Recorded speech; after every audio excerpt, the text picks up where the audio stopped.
mu expliqué na ko yow wax nga ko sànq que ni bu toogee prison ba léegi c'est parce que gouvernement bu Sénégal la neex. suñ ne woon procureur bu mu def appel du def appel. heure bii kon Cheikh Bara dinañ ko fekk fii muy def ay chronique am. alors là li nga xam ne Mame Birame ci laa bëgg ñu taxaw mooy ñun xam nañ ci lu leer que ni ay kilifa yu mag a mag ci réew mi jël nañ seen téléphone jokkoo ci ak ñi nga xam ne ñoom ñoo tax Cheikh Bara ne ci kaso ba léegi mais taxul ñu bàyyi ko. finalement tu te dis solution extrême moo fi des. waaw tout à fait xam nga. ku mel ni Cheikh Bara su demee bay dugg ci grève de la faim. mooy quelque part jàpp na ne sës na. amatul extrême. ma nga amatul pratiquement beneen moyen de combat bu ndul xiifal boppam. te li gën a doy waar ci réew mi Moustapha xam nga ku mel ni Bougazelli ñu ne ñu ay 50 milliards lañ ko jàppee de faux billets. ñu ne dafa feebar. mën na naxasal am réew. non ñu ne ci biñ koy génnee dañu ne dafa feebar. waaw Sénégal kenn mënu koo seede Sénégal kenn mënu koo seede à part ñoom ñu ne dafa feebar. kenn mënu koo attesté maanaam dañoo toog xëy dégg ne bàyyi nañu Bougazelli parce que. dafa feebar mu jeex. mais tey ki feebar dëgg mooy ki nekk réanimation comme ni ko Pape Moussa di waxee kooku kenn du ko leem-leeme. puisque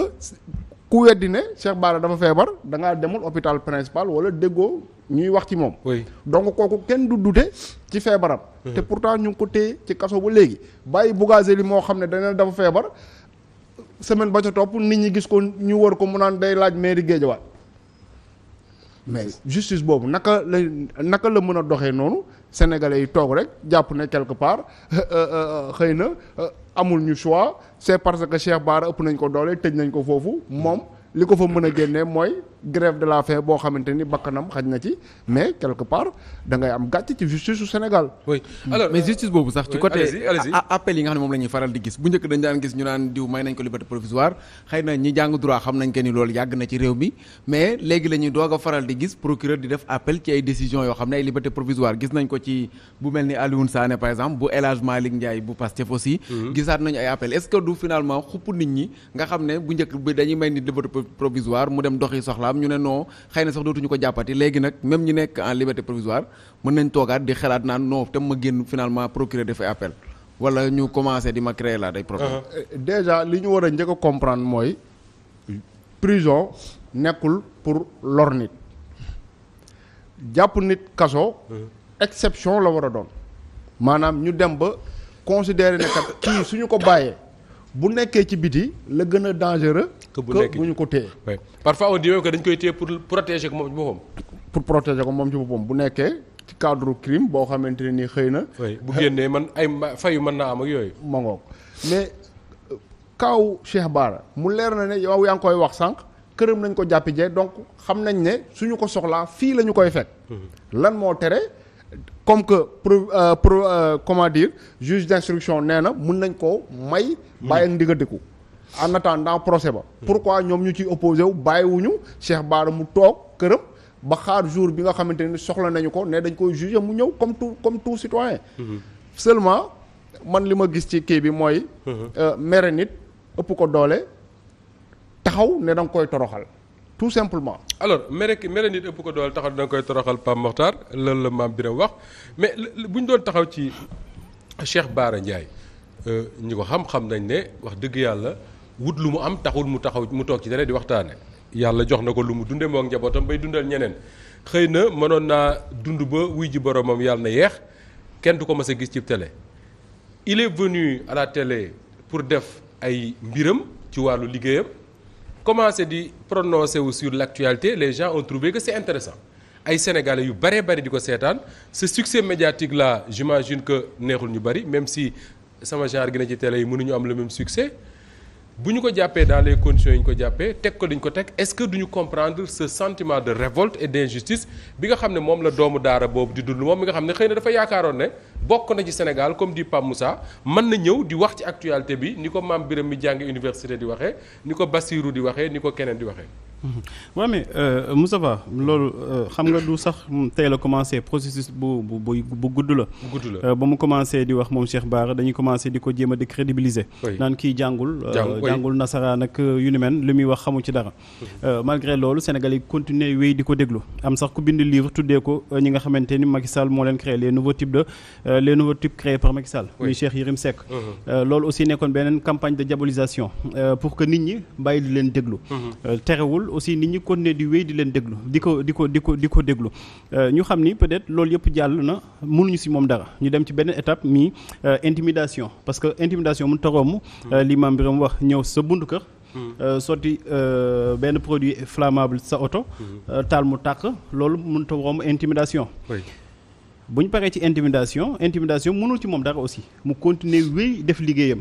même affaire oto bi sax nit ñi ñoo si doon communiquer mais moom wax ci pratiquement ku gëm yàlla la ku ñeme la voilà léegi koo xamante ni nag voilà jéem nga ko décrédibiliser jàllul diaboliser nga ko jàllul intimider nga ko jàllul li ngay jéem a def mooy nga mettre ko aux arrêts même bu nekkee ay prétexte ngay wut nga jël da nga koy def et malheureusement loolooy problème bi c'est-à-dire gis nga Sénégal dañ leen naan moytul te koo ci ni looy moytu du xam lan la lay wax en fait lan ngay moytu nekk ci réew yow sàccoo yow fenuloo yow waxuloo loo xamul yow def loo xamante dañ koy tere da ngay wax li nga xamante ne mooy sa xalaat par rapport ak actualité bi te mosuñu dégg yow nga wax saaga mosuñu dégg yow nga wax tuumaal nit mosuñu dégg ngay jël ay accusation di ko teg ci nit bañ nga ba looy def ay jàngat la sax laat ngay wax nit ñi buñ ci àndee ñu épouser ko buñ ci àndul ñu contester ko mais malheureusement dans ce pays dafa mel ni léegi nit ñi dañuy am lu ñuy tudd voilà délit d'opinion quoi c'est-à-dire da ngay wax sa xalaat wala sax nga le fait nga am xalaat sax léegi délit la waxatuma sax nga exprimer ko mais le fait que nga commencer di xalaat sax léegi dañ ko bëgg def délit mais bon je crois que ni sénégalais yi war nañu mën a taxaw parce que aussi Cheikh Bara yàgg na leen défendre lii ko dal ci ay tolof ci ay jafe-jafe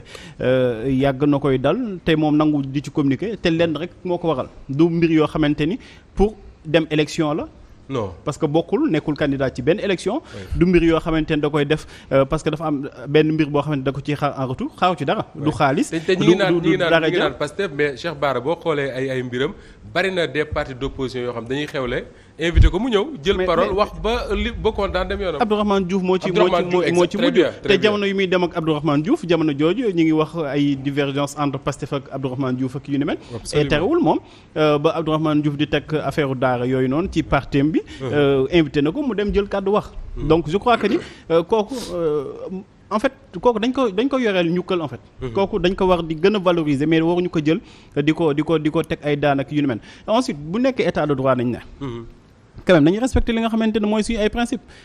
ku ñu condamné wul définitivement tu bénéficies de la présomption d'innocence. Absolument. Un innocent ne doit pas être en prison waxatuñu nag muy dem di tëdd ci ay lits de réanimation. Un innocent mënul warul tëdd ci prison bu nekkee yow amul subordination de témoin fan la ñuy naan ne mbir yi sax amul sax témoin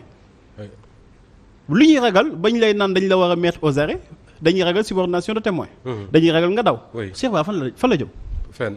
présenter na suffisamment de garantie amul benn risque de subordination de témoin lan moo tax Cheikh Bara bàyyi ñu ko mu ñibbi këram ñi ngi koy wax léegi y a Bougazeli boo xamante ni ka mënu ko gën a flagrant